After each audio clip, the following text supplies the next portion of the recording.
क्योंकि हमारे अभी यहाँ पे जनरेशन्स ऐसी हैं जो प्रेफर करती हैं कास्ट टू कास्ट मैरिज करना, कास्ट टू कास्ट इंटरेक्ट करना। जैसे मैं बट कास्ट हूँ, तो बट कास्ट के लोग ज़्यादा कंफर्टेबल नहीं है विद अदर कास्ट्स। वो प्रेफर करेंगे कि बट ही हो, कि हमारे मोहल्ले के किसी बंदे ने हमारे एंसेस्टर्स में कोई घोड़ा खाया था, इसलिए हमें वहाँ पे कुछ और ही नाम देते। ऑल्दो मैंने अपनी ज़िंदगी में तो बहुत सारी चीज़ों को डिफाई किया है, लेकिन अक्सर लोग अभी भी हमें वही बेल्ट ट्रीटमेंट देते। Before Kashmir became Muslim majority, तब उससे पहले जो शेख्स हुआ करते थे उनकी कोई और कास्ट थी, देवर दलित्स। क्या आप हमें इसके बारे में थोड़ा सा बता सकते हैं कि कास्ट सिस्टम फॉर्म कैसे हुआ? कास्ट सिस्टम बेसिकली ओरिजिनेट हो, क्योंकि ये हिंदू सोसाइटी थी। इंडियन सब कॉन्टिनेंट में मोस्टली हिंदुइज्म डोमिनेंट रिलीजन था। इवन बहुत सारे स्कॉलर्स ने यह भी कहा है कि caste is following your own dharma. What's up? All right. Thank you so much for tuning on. Welcome back to the channel. This is Jamil Said, and today I have a very fascinating and wonderful guest, Mr. Mehrajuddin Bhatt sir, and I'm super duper excited. I'm joined with this wonderful personality. So first of all, thank you so much for coming on the channel. How are you feeling, sir? Thank you so much, because this is first of its kind. You must be saluting your stars for this. This is your first podcast of this nature. Yeah. So all the praises go to you. When we talk about podcasting, I also do podcasts on international relations that are available on the YouTube as well. The thing when you mentioned about the fearfulness that accompanies this sort of work, my simple advice is to just let it happen, because the things you fear most need to get over. Once in a while you will get through this, and I am the guest.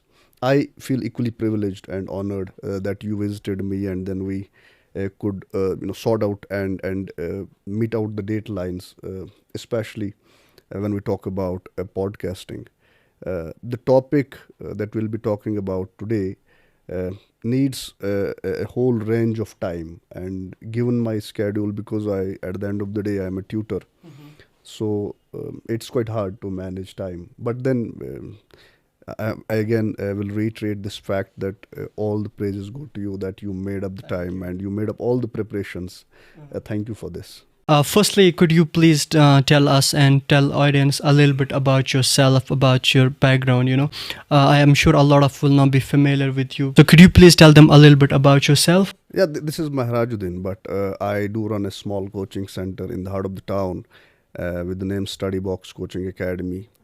I'm a political science master's. Apart from that, I also do take some time in a month or in a week to write on international politics. I consider that it's all along a learning process.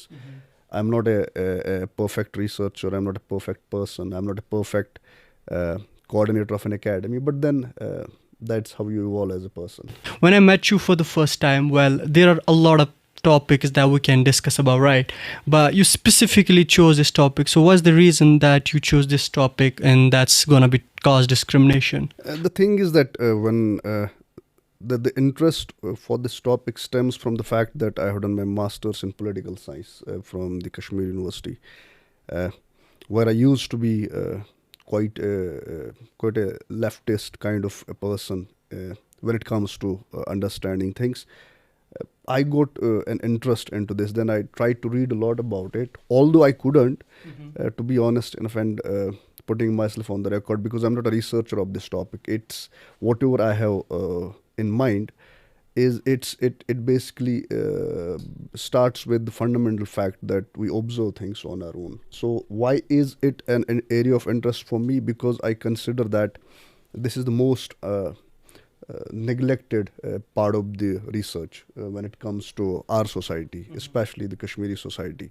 So I wanted to start a conversation. I hope that whosoever watches this conversation will pick it up, and there will not be an end to this conversation. Let's get into the topic. I'm sure you are very much familiar with this thing, that caste system is very diverse topic in India, especially when it comes to Kashmir.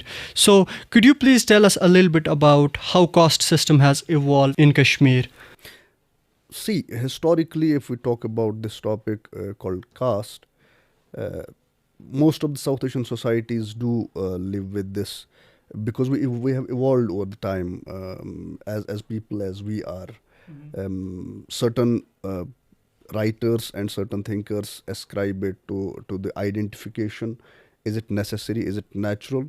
But then my interest stems from the fact that under the garb of caste, uh, there is also a human dignity involved. There is also a liberty of thought involved. There is also somebody's bread and butter that's at stake.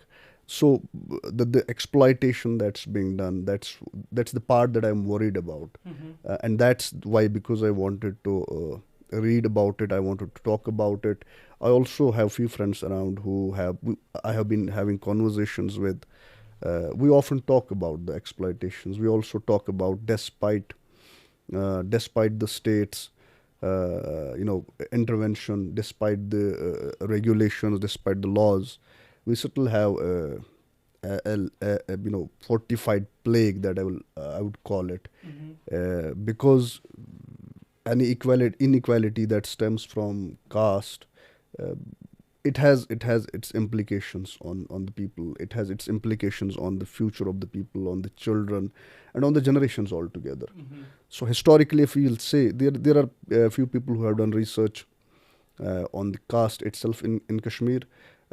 Professor Dabla is considered an authentic voice and writer on this.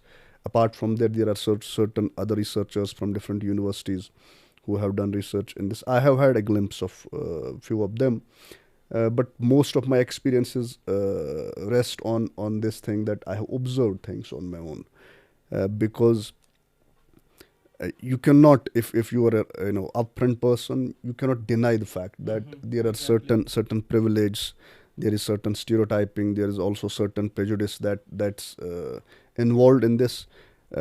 We live in an era of industrialization. We live in an era of technological advancement and breakthroughs. Uh, Cases like that must have not happened in the first place. The cases that I'm talking about are the cases that that originate from caste inequalities. So if we talk historically, there have been two fundamental phases of it. A is the pre-Islamic phase, where most of the people in the valley itself and in the state itself were Hindus, belong to the Hindu religion. And then we have had the people who would come across from Central Asia. They came up with a message, that's we call a phase when Islam entered into the valley. So it was Bulbul Shah, I reckon, if my memory serves me correct, who came up with this message of Islam. So convergence took place, and So you mean basically Bulbul Shah was who introduced Islam in Kashmir? no, it's not. I'm not. I don't know. Was he the? As far as I know, it's like Amir Kabir Mir Sayyid Ali Hamdani There are who people. introduced. I earlier said that at the start of my remarks, that there were people who came with the message of Islam when the Central Asians came over. So what happened over the time is that people started converting to this new religion, and also there were certain castes that changed to a certain degree. There were certain castes who enjoyed the privilege, who had state patronage. There were also a certain castes that we commonly refer to as occupational, castes. So there are two broader phases of it. One is pre-Islamic, and then it's post-Islamic. There are most of the castes have kept intact, because people still identify themselves with it. It's a testimony to the fact that people do live with the caste they are with. So historically, if we talk about it, there are two broader phases that I have talked about. Coming to the part of what changed was the only part of the society and caste that had the state patronage under the kings in 13th, 14th century. After that, my worry is not about the upper caste that normally didn't change much, but lower castes that we call, even to this day, the sheikhs, the other castes that also are prevalent in our society, that still are living. So, there was the expectation that there is no casteism in Islam or in the Islamic thought. There is a difference because people have to understand it. देखो आपको एक चीज़ देखनी पड़ेगी इसमें कि इस्लाम में अगर cast नहीं है तो फिर साइंटिफिकली जब आप रिसर्च करते हैं हिस्टोरिकली कश्मीर की सोसाइटी के बारे में तो आपको बहुत सारी चीज़ें ऐसी मिलेंगी जहाँ पे कास्ट कंटिन्यू कर गया, इसमें कोई रेडिकल चेंज नहीं आया. इवन जो इस पे जो रिसर्च किया गया है was having a paper in morning जिसमें मैंने देखा वहाँ पे किसी रिसर्चर ने ये भी किया था कि sheikhs before Islamic before Kashmir became Muslim majority, तब उससे पहले जो शेख्स हुआ करते थे उनकी कोई और कास्ट थी, देवर दलित्स. और इस्लाम कन्वर्ट करने के बाद they didn't change, they became sheikhs, their occupation didn't change. So down the line एक और चीज़ इसमें ऐड करनी पड़ेगी, वो ये है कि एक कल्चरल ड्यूटी समझते हैं ये जो शेख्स हैं, ये समझते हैं कि ये फ़लानी काम जो है जैसे सफाई करना, ये जो मैनुअल स्केवेंजिंग जिसको कहते हैं, नालियाँ गंदी साफ़ कर लेना, या अक्सर हमारे यहाँ इधर बहुत सारे ऐसे भी लोग हैं जो ये इवन एक बंदा है सोशल मीडिया पे, आई गेस उसका नाम मुनीर है, वो कास्ट पे बहुत काम करता है. उसने बहुत सारी कास्ट के ओरिजिन्स के बारे में बात की है, मैं उनको फ्रीक्वेंटली देखता हूँ social media. I guess I'm following. Last time when I was researching about this podcast, so I found his page on Instagram. So he's making a lot of it, visiting those places and interviewing them. He's very good. So नहीं, occupational structure की वजह से इन्होंने culturally अपना एक duty समझी कि नहीं, हम प्री इस्लामिक सिस्टम में भी यही काम करते थे, पोस्ट इस्लामिक सिस्टम में भी यही काम करेंगे. To this day even 13th-14th century के बाद भी कितनी सारी दहाइयाँ बीत गई, तब भी सेटअप तो वही है. अभी भी हम देखते हैं हमारी सोसाइटी में ऐसे लोग हैं जिनको हम सो कॉल्ड लोअर कास्ट कहते हैं, जो अभी भी वही काम करते हैं. Exactly. तो सोशोलॉजिकली स्पीकिंग अभी भी उनकी लाइफ में कोई चेंज नहीं आया है, because it's not only the caste that defines everything. Caste को इंटरेक्शन किसके साथ होता है, इकोनॉमी के साथ इसका क्या इंटरेक्शन है, टेक्नोलॉजी के साथ इसका क्या इंटरेक्शन है, सोशल एवोल्यूशन के साथ इसका क्या इंटरेक्शन है, कल्चरली इसका क्या एवोल्यूशन है, और उसके अलावा रिलीजन के साथ इसका क्या इंटरेक्शन है कास्ट का. तो ये सारी चीज़ें आपको देखनी पड़ेंगी before we reach to any conclusion that how caste has evolved.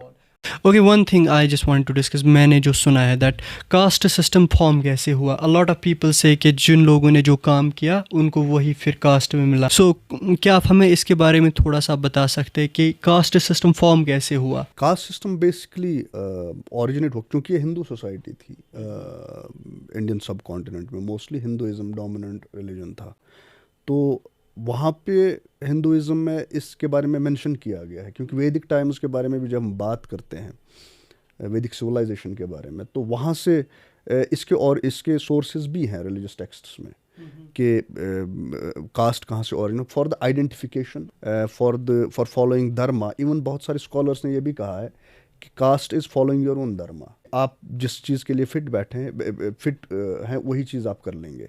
जैसे ब्राह्मण का बेटा ब्राह्मण ही होगा, उसको वही काम सूट करता है, क्षत्रिय का बेटा क्षत्रिय ही होगा, वैश्य का वही होगा, शूद्रा का वही होगा. इवन ये जो है इसकी एक अलाइनमेंट कही जाती है सोक्रेटिस की एक आइडियल स्टेट के बारे में. जब हम बात करते हैं पॉलिटिकल फिलॉसफी में, तो वहाँ पे कहा जाता है कि उसने ये कहा कि उसके बारे में एक मिथ ऑफ मेटल्स एक फ्रेज करके एक चीज़ कही जाती है, जिसमें कहा गया है कि हर एक इंसान के अंदर एक चीज़ डोमिनेंट होती है. होती तो सारी चीज़ें हैं. उसमें एपिटाइट भी होता है, उसमें विजडम भी होता है, उसमें पैशन भी होता है. तो अब तीनों चीज़ों में कोई ना कोई चीज़ डोमिनेंट होती है. तो सोक्रेटिस ने भी ये कहा है कि आई डोंट नो ये कंपैरिजन क्यों करते हैं लोग, बट मैंने बहुत बार ये सुना है कि जिस इंसान में जो चीज़ डोमिनेंट होगी वो इंसान वही चीज़ चूज़ करना चाहिए, उसमें वो ज़्यादा बेटर होगा. तो कास्ट सिस्टम का ओरिजिन यही हिंदुइज्म के वही वैदिक सिविलाइजेशन से ओरिजिन होके यहाँ तक आता है, जहाँ तक मैंने पढ़ा है. Maybe certain people will disagree with that if they have research to back their arguments, but जहाँ तक मैंने पढ़ा है तो वैदिक सिविलाइजेशन से इसका ओरिजिन है. सेक्शन इसका कुछ किताबों में लिखा गया है, स्क्रिप्चर्स में लिखा गया है, ताकि सोसाइटी एक स्ट्रक्चर से चले।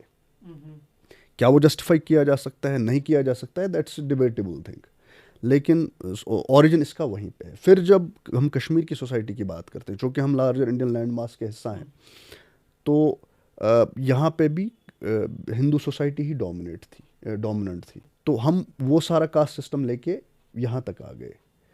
तो इवन जब इस्लामिक कॉन्वर्जन्स होने लगे 13th-14th सेंचुरी में, तब भी वो लोग जो वहाँ से वो कास्ट लेके आए थे, जैसे अंद्राबीज थे, सैयद्स थे, उन्होंने वही कास्ट कंटिन्यू कर लिया। द रीज़न बीइंग कि वो नहीं चाहते थे कि इतना कास्ट म्यूटिलेशन हो। लॉजिकल टर्म्स में तो, साइंटिफिक टर्म्स में तो ये सब गलत है, क्योंकि this is not how a modern person thinks and must think. But then if you take recourse to history, फिर तो आपको एकेडमिकली, रैशनली ये सारी चीज़ें देखनी पड़ेंगी। So one thing I have realized, I'm sure you have also realized this thing, कि लोग आजकल caste change कर रहे to like come in that hierarchy. For example, if there are Mirs or something, like they are adding their name with Pir or Sayyid just to come in that hierarchy. So what are your thoughts about that? Why people are actually doing this? Like if they are Sheikh, if they are Mir, so why they want to come in that hierarchy? Is that the sociological scenario? General phenomena तो नहीं है, but आपको कश्मीर की society का सिर्फ एक aspect समझने की कोशिश नहीं करनी चाहिए, जब तक ना आपका कंप्लीटली एक फुल डायमेंशनल पिक्चर सामने आ जाएगी। अगर आप कश्मीर की कास्ट को सिर्फ कास्ट के अंदाज से देखना चाहें, तो आपको समझ आना बहुत मुश्किल होगा। आपको इसको इकोनॉमी में के साथ इंटरेक्ट करते हुए देखना है, इसको टेस्ट करना है, सोशल नॉर्म्स के हिसाब से टेस्ट करना है, कल्चर के हिसाब से टेस्ट करना है, क्योंकि कास्ट अकेले एग्जिस्ट नहीं करता, it exists in relation to other things. अब आप देखते हैं बाय डिफ़ॉल्ट जो कश्मीर में अपर कास्ट्स हैं, ये इकोनॉमिकली वेल ऑफ है, मेजॉरिटी ऑफ देम, ठीक। Lower caste by default economically well of नहीं है। तो आपको इकोनॉमी का प्रिंसिपल भी, इसको आपको मार्क्सिस्ट लेंस से भी देखना पड़ेगा कि हाउ डज इट वर्क। फिर एक और चीज़ है कि बहुत सारी जगहों पे मैंने देखा है कि क्योंकि यहाँ का कास्ट सिस्टम थोड़ा सा डिफरेंट होता जा रहा है, क्योंकि इट्स डायनेमिकली इवॉल्विंग।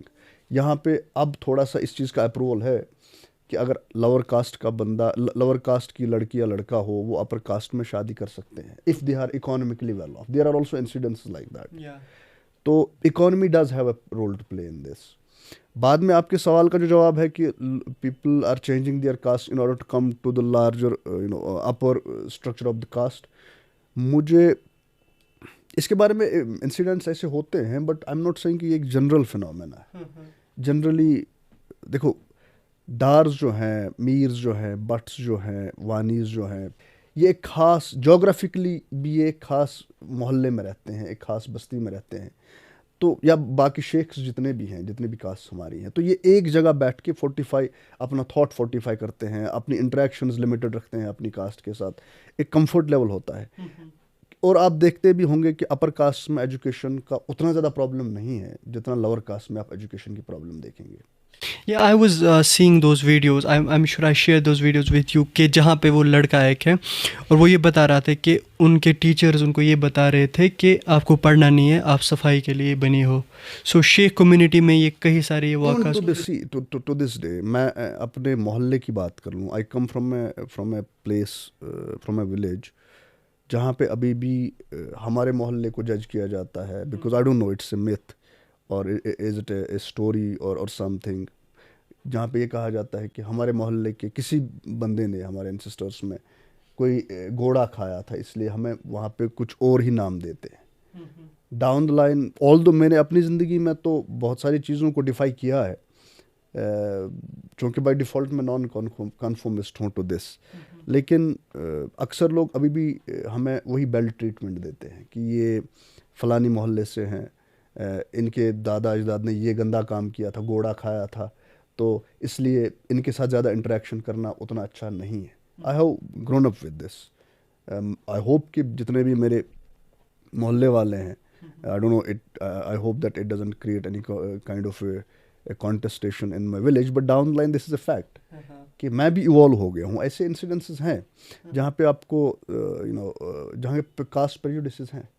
मेरे मोहल्ले के लोग, जैसे मैं बट कास्ट हूँ, तो बट कास्ट के लोग ज़्यादा कंफर्टेबल नहीं है विद अदर कास्ट्स. वो प्रेफर करेंगे कि बट ही हो, क्योंकि हमारे अभी यहाँ पे जनरेशन्स ऐसी हैं जो प्रेफर करती हैं कास्ट टू कास्ट मैरिज करना, कास्ट टू कास्ट इंटरेक्ट करना, कास्ट टू कास्ट अपनी विद इन कास्ट जो है वो सारा, जिसको हम इंडोगैमी और समथिंग लाइक दैट वही कहते हैं. तो कहीं ना कहीं कास्ट चेंज कर लेना मुझे नहीं लग रहा it's a general phenomena. May be it might happen in certain things जहाँ पे कास्ट का ज़्यादा पेनिट्रेशन हो, कास्ट स्टीरियोटाइपिंग ज़्यादा होती हो. सो वन थिंग ऑल्सो जो मैंने रियलाइज़ किया है कि जो मैरिज जिसके बारे में आपने बात की, कि why people prefer to marriage in their specific और कास्ट. नहीं कहाँ है, this is you can not test it. Like a lot of people नहीं है, बहुत सारे हैं. स्पेशल कुछ ऐसी कास्ट्स हैं, मैं स्पेशल तो नहीं कहूँगा इन द पॉजिटिव सेंस, कुछ कास्ट कैटेगराइजेशन हो गया है. You have to understand it. Caste categorization में क्या होता है कि ए पर्टिकुलर कास्ट, जैसे आप किस कास्ट से हैं? मैं सईद. तो मैं भट्ट हूँ. एग्जैक्टली. हमारा कॉन्वर्जेंस ऐसा है कि आप पॉडकास्ट कर रहे हैं, मैं एकेडमी यहाँ पे चला रहा हूँ, तो हमें तो उतना ज़्यादा प्रॉब्लम नहीं होता इंटरेक्ट करने में. जब मैरिज की बात आती है तो ये प्रेवलेंट ज़्यादा सईद्स में ही है कि शादी आउटसाइड द कास्ट नहीं करनी चाहिए. फिर इसका ही प्रोपोर्शनली आप देखते होंगे नीचे शेख्स या बाकी सारे जितने भी लोअर कास्ट कहे जाते हैं, वो भी उनके साथ भी बाहर की कास्ट शादियाँ नहीं करते. That's how it happens. तो है तो ये लॉजिकल फिनोमेना तो नहीं है, साइंटिफिक फिनोमेना तो नहीं है, क्योंकि रिलीजियसली भी इस चीज़ का सेक्शन नहीं है. मैंने अपनी लिविंग मेमोरी में ऐसा नहीं, although I have debates and number of debates with people जो कहते हैं कि नहीं सैयद एक अलग है या कुरैशीज़ अलग है.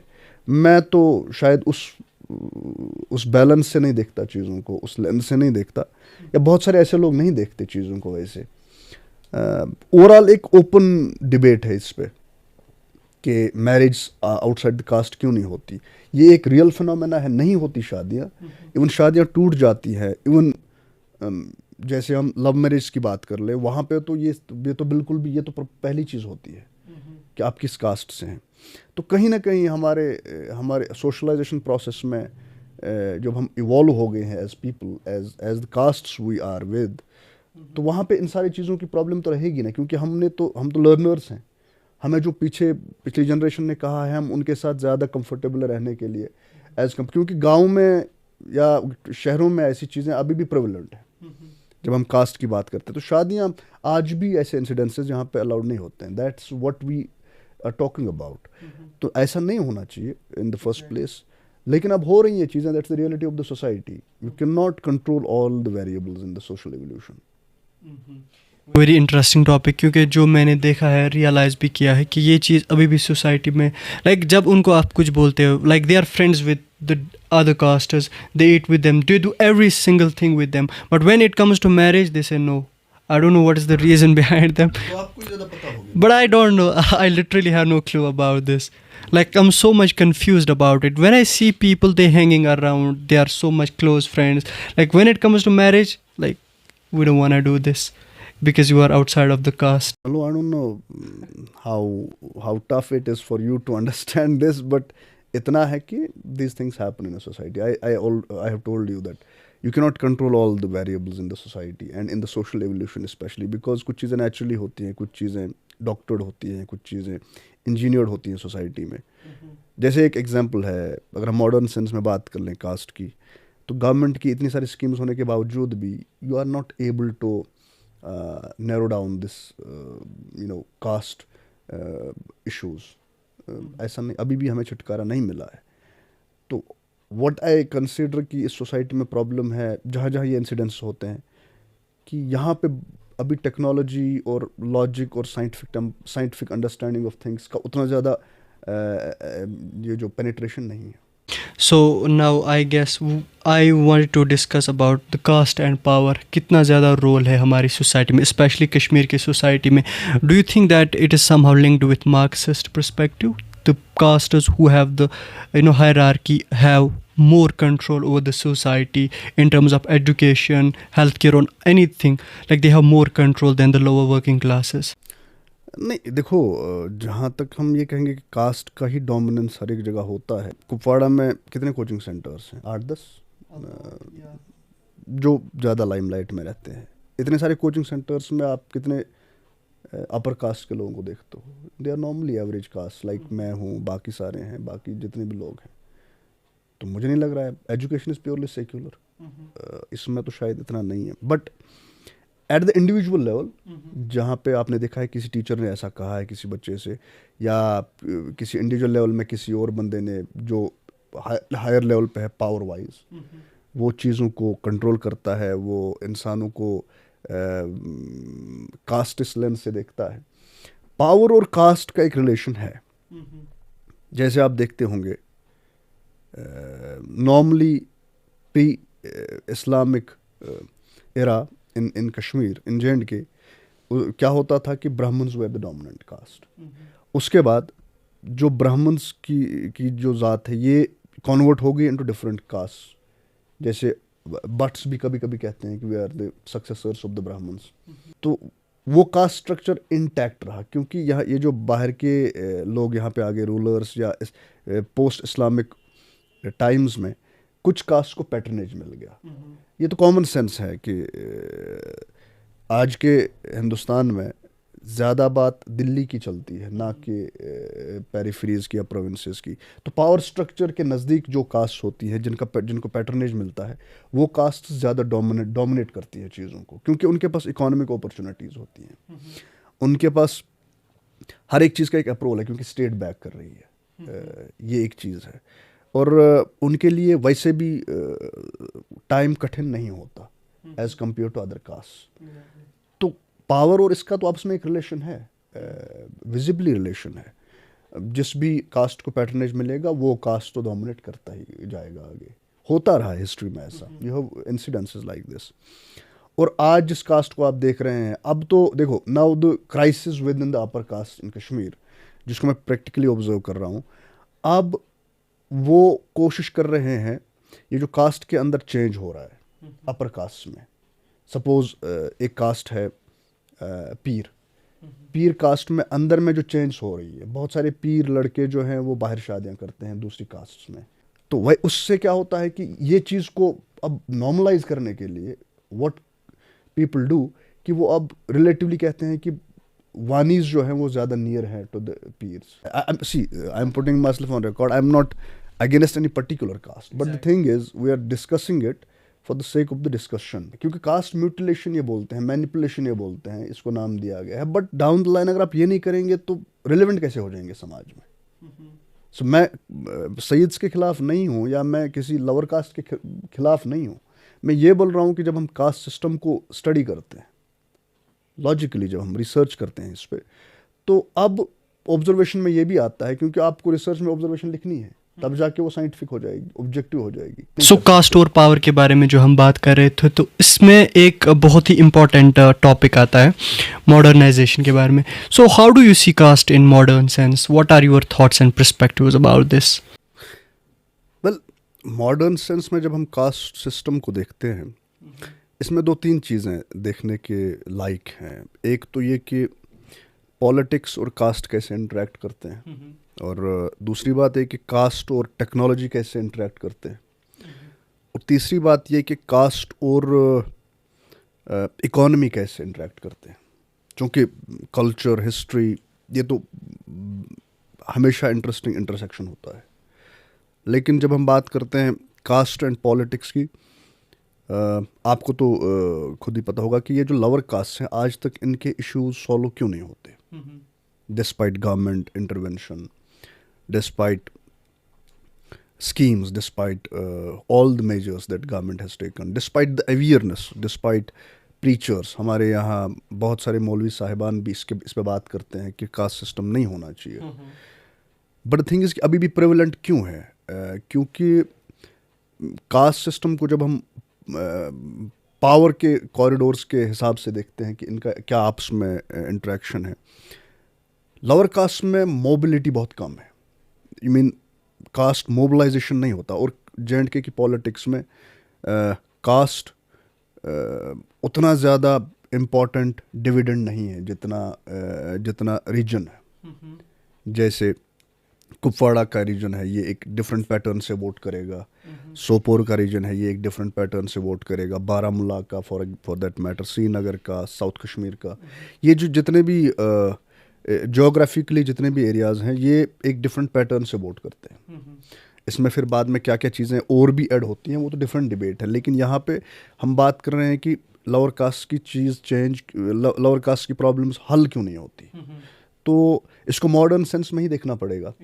तो मसला ये है कि इनकी मोबिलिटी बहुत कम है। आप नहीं देखते होंगे कभी, बहुत कम या तो ना होने के बराबर ही, कि कभी भी कास्ट के नाम पे यहाँ पे कभी लोगों ने रोड बंद किया। ऐसा नहीं होता। हमारी पॉलिटिक्स इतनी इंक्लूसिव नहीं है और इतनी हमारी पॉलिटिक्स मैच्योर नहीं है। इनको वोटिंग के दिनों तो इनको याद आते हैं ये लोग, but at the end of the day कोई सिग्निफिकेंट काम नहीं होता। और दूसरा ये भी कि पॉलिटिक्स और एजुकेशन, पॉलिटिक्स का तो मैंने बता दिया कि मोबिलाइजेशन, पॉलिटिक्स उसी चीज़ को अट्रैक्ट करती है जहाँ पे इनको पता होगा कि रिच डिविडेंड्स है। जैसे ये बात करेंगे एम्प्लॉयमेंट पे, क्योंकि उस पर बहुत सारे लोग उसके अराउंड मोबिलाइज हो सकते हैं। ये रेलवेज़ के बारे में कभी मोबिलाइजेशन चाहते हैं तो कर सकते हैं। ये इलेक्ट्रिसिटी पे कभी मोबिलाइजेशन करना चाहते कर सकते हैं। लेकिन कास्ट के अराउंड मोबिलाइजेशन क्यों नहीं होता इधर? इसमें सबसे इंपॉर्टेंट फैक्टर है लैंड रिफॉर्म्स का, जो हुए हैं पीछे अर्ली 60s में। जब लैंड रिफॉर्म्स हो गए तो land to the tiller scheme के अंडर, प्रोग्राम के अंडर बहुत सारे लोगों को ज़मीनें मिली। तो कहीं ना कहीं जिसको ज़मीन मिली वो अगर लोअर कास्ट का भी था तो उसको एक इंटाइटलमेंट मिल गया, उसकी इकोनॉमिक प्रॉब्लम्स थोड़ी सी सॉल्व हो गई।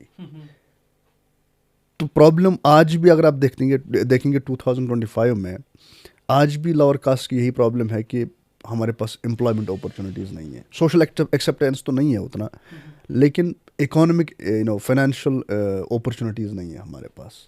Well, do you think that politics can play a vital role to demolish this caste system? नहीं, ऐसा नहीं हो सकता, क्योंकि कास्ट उतना इम्पोर्टेंट फैक्टर नहीं है। मैंने बताया कि पॉलिटिक्स को ड्राइव कौन चीज़ करती है, इंटरेस्ट। और कास्ट कोई बड़ा इंटरेस्ट नहीं है जो ड्राइव करता है पॉलिटिक्स को। आप खुद भी ऑब्जर्व करते होंगे since you are young enough कि डे टू डे इवेंट्स में या पॉलिटिक्स में हमारे 2 इलेक्शंस हो गए अभी रिसेंटली, एक तो पार्लियामेंट का, एक असेंबली का। इसमें मुझे बताओ कास्ट क्या रोल अदा किया कास्ट ने, क्योंकि ये मोबिलाइजेशन के लायक है नहीं, उतना ज़्यादा कंसिडर नहीं किया So fake promises तो किए गए। वो तो फाइनेंशियल इशू है, वो तो दूसरा इशू है। ये कास्ट इशू नहीं है उसमें। कास्ट यहाँ पे कास्ट जितने भी लोअर कास्ट के लोग हैं वो प्रोटेस्ट कर लेंगे इस चीज़ पे कि हमें एम्प्लॉयमेंट नहीं है। लेकिन जिस दिन ये बात उठेगी कि लोअर कास्ट अपर कास्ट इतना ज़्यादा, ये रैंक एंड प्रोफाइल में इतना ज़्यादा डिफरेंस क्यों है, तो उस पर कभी मोबिलाइजेशन नहीं होगा। You can understand that. दूसरी बात मैंने आपसे कही, कास्ट और टेक्नोलॉजी का क्या इंटरसेक्शन है। टेक्नोलॉजी को कहा जाता है कि it's the biggest and the historical democratizer in the world. Technology ये नहीं देखती आपका कास्ट क्या है। Once you log in to social media, you log in to Google, you log in to this and that, वो सिर्फ आपका नाम पूछते हैं। तो टेक्नोलॉजी के लिए कास्ट इम्पॉर्टेंट नहीं है। बट द थिंग इज, 2 बच्चे हैं, एक हायर कास्ट अपर कास्ट का है, एक लोअर कास्ट का है। दोनों को आप एजुकेट करो। मुझे ये बता दीजिए दोनों में चांसेस किसके हैं कामयाबी हासिल करने के, अपर कास्ट वाले बच्चे के कि लोअर कास्ट वाले बच्चे के? It doesn't make any sense. सिर्फ I would tell you that अगर हम दोनों को, तो जो ज़्यादा मेहनत करेगा। नहीं, क्योंकि कास्ट लोअर कास्ट का बंदा सिर्फ एक ही स्टिग्मा से नहीं लड़ता है। इवन अगर आप उसको इक्वल अपॉर्चुनिटी भी दे दो। सरकार ने इनको फ्री लाइट्स दे दी बहुत सारे लोगों को एक स्कीम के अंडर, इन लोगों ने वो बेच दिए। जिन लोगों को दिए थे, चाहे वो poor section of the society के थे, चाहे वो कहीं और सोशल डिनोमिनेशन से थे, इन्होंने वो बेच दिए। बोला इसके पैसे आते हैं। रीज़न क्या है? Because they are not educated enough. So आपको टेक्नोलॉजी प्लस एजुकेशन, चाहे डिजिटल लिटरेसी की बात हो, चाहे नॉर्मली एजुकेशन की बात हो, आपको इन लोगों को बहुत एम्पावर करना पड़ेगा। और इक्वलाइजर एजुकेशन ही हो सकता है, टेक्नोलॉजी ही हो सकती है। अगर आज ये कास्ट हायरार्कीज ब्लर ना हुई तो कभी नहीं होंगी इस डे एंड एज में। तो ये तो दो चीज़ें हो गई, एक तो इकॉनमी का, दूसरा टेक्नोलॉजी के साथ क्या इंटरेक्शन है। और तीसरी बात मॉडर्न सेंस में जब हम देखते हैं कश्मीर जो पोस्ट 1947 जब इवॉल्व हम एज ए सोसाइटी कर रहे हैं, चूँकि यहाँ पे तो हालात की वजह से भी एक बहुत बड़ी कहावत है, और आई होप कि जितनी भी आपकी ऑडियंस है वो इसको समझेगी इन द पॉजिटिव सेंस कि कहा जाता है कि when the whales fight the shrimps are eaten, in Kashmir you have to be politically correct, you can be anything but you have to be politically correct. Who do you voted and why in this election? Well, that's purely a personal thing, but I still if I am inspired by some politician, it is Sajad Ghani Lone only. And why is that? Like, why are you so much inspired? Because Sajad Lone's politics, because see, he's a person who I have met once or twice, and there's a difference about him, that he'll meet you warmly, he's accessible, he treats you well, he happens to have come to this place by a hard struggle, he doesn't care about what your past political affiliation has been. And the third thing is that he happens to be a good person at heart, because I have personally observed it. And then he is a leader material, because when he talks, the issues he raises, and then his own help, because once you are stuck with anything, you can call him up. He's accessible. So, to wrap this up, can you please tell us some steps that we can take in order to avoid, this caste discrimination here in Kashmir especially? देखो, आपको 2-4 fronts पे काम करना पड़ेगा। एक तो आपको economic front पे काम करना पड़ेगा, एक होलिस्टिक प्रोग्राम चाहिए जिससे कम से कम फाइनेंशियल एम्पावरमेंट, क्योंकि देखा गया है, एग्जांपल के हिसाब से हम ले सकते हैं कि जो लोअर कास्ट के लोग हैं, अगर वो फाइनेंशियली वेल ऑफ हैं तो उनकी एक एक्सेप्टेंस है हायर कास्ट में, और वाइस वर्सा पॉसिबल नहीं है। अगर आपकी इकोनॉमिक कंडीशन अच्छी नहीं है तो आपकी उतनी एक्सेप्टेंस नहीं है, नंबर 1 जो मैंने ऑब्जर्व किया है। नंबर 2, फाइनेंस इकोनॉमिक फ्रंट के अलावा आपको सोशल फ्रंट पे एक काम करना पड़ेगा कि ये जो टैबूज़ हैं, ये जो स्टिग्माज हैं associated with the lower caste, इनसे आपको निजात हासिल करनी पड़ेगी, क्योंकि they are as equal as we are. इसमें रिलीजन का एक इम्पॉर्टेंट रोल है जो कि ये लोग हम इस्तेमाल कर सकते हैं, क्योंकि इस्लाम में कास्टिज़म का जिक्र है नहीं। और दूसरी बात ये कि ये लोअर कास्ट के लोगों को भी इस माइंडसेट से निकलना पड़ेगा कि हमें है कि कल्चरल जिम्मेदारी है कि शेख का बेटा सफाई करेगा, इसका बेटा ये कर लेगा, ऐसा नहीं होना चाहिए। अगर वो अच्छी एजुकेशन उनको प्रोवाइड कर लें, अब स्कूल्स में ऐसा एनवायरनमेंट प्रोवाइड करना है उनके बच्चों के लिए कि उनको स्टिग्मेटाइज ना किया जाए, उनको एलिनेशन उनकी ना हो। तो एक तो ये भी होना चाहिए। एजुकेशन एक बहुत अच्छा वेपन है इन चीज़ों को ठीक करने के लिए, क्योंकि इट कैन ट्रांसफॉर्म लाइव्स। मैं ये मानता हूँ कि एजुकेशन एक इक्वलाइज़र हो सकता है, एक ट्रांसफॉर्मर हो सकता है इस चीज़ का। और तीसरी बात ये भी, एक तो इकोनॉमिक साइड पे, दूसरा रिलीजियस इंटरफेरेंस होना चाहिए इसमें। तीसरी बात ये है कि ये एजुकेशन सेटअप के ज़रिए हम बहुत सारी चेंज ला सकते हैं। और चौथी चीज़ ये है, at the end of the day government is above all. Government का इसमें क्या रोल है कि आपको इन लोअर कास्ट को इस लेवल तक प्रमोट करना पड़ेगा कि कोई स्टिग्मेटाइज ना हो, एक्सेप्टेंस होनी चाहिए जनरल लेवल पे, because they say that love in literature knows no borders, it doesn't know boundaries. Education का भी वही मुकाम है।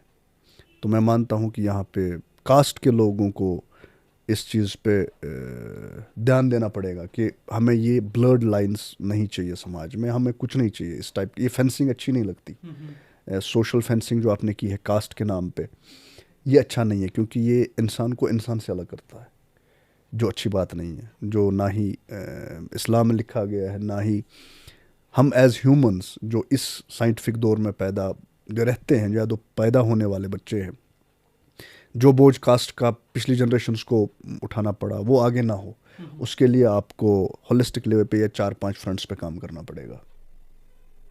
That's my point. I am not a good reader.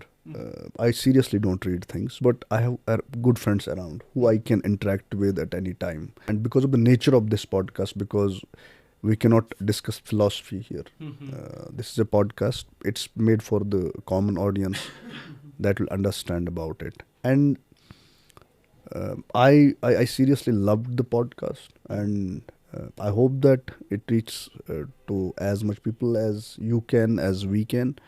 And I hope that this is just the first step for your podcast. I also very sorry if I wasn't a good podcast host, because like this is my first podcast, so I have no like that much experience and knowledge about it. So like I'm just asking the questions, trying to interrupt, and this is how it goes, right? Like if you are doing it for the first time, you can't expect the best podcast host ever. You're just a beginner. This is not the end of the world. Yeah, exactly. So keep moving. I hope that someday you'll be one of the best podcasters that has walked this planet Earth. By the virtue of this podcast, I would like to extend my announcement that we are open to 11th and 12th medical and arts coaching this summer. In March, we'll be opening it up. Apart from that, also we have a good structure of English speaking course so that people can come and enroll themselves. I want them to speak better than me, better than others, with confidence, with content, and also we'll be doing a course on content curation and creation. I hope that will benefit students. Quite a lot of parents have been asking about it. So I hope that this makes good sense and we are able to help people in our town and in our district, because Kupwara does fall back on different metrics at the lowest ebb. That must not repeat itself. I take pride and privilege in saying that I belong to Kupwara, because I was born at an interesting crossroads where my society, my district, my place, my people need me in any form, in as a tutor, as somebody who can counsel their kids, as somebody who can help students write. I hope someday Kupwara sees a bright morning with lots of doctors, engineers, and writers and podcasters as well, and above all, great citizens. That's my. So guys, if you like the podcast, you make sure like, subscribe, and share this video. Thank you so much. We'll see you soon. Bye.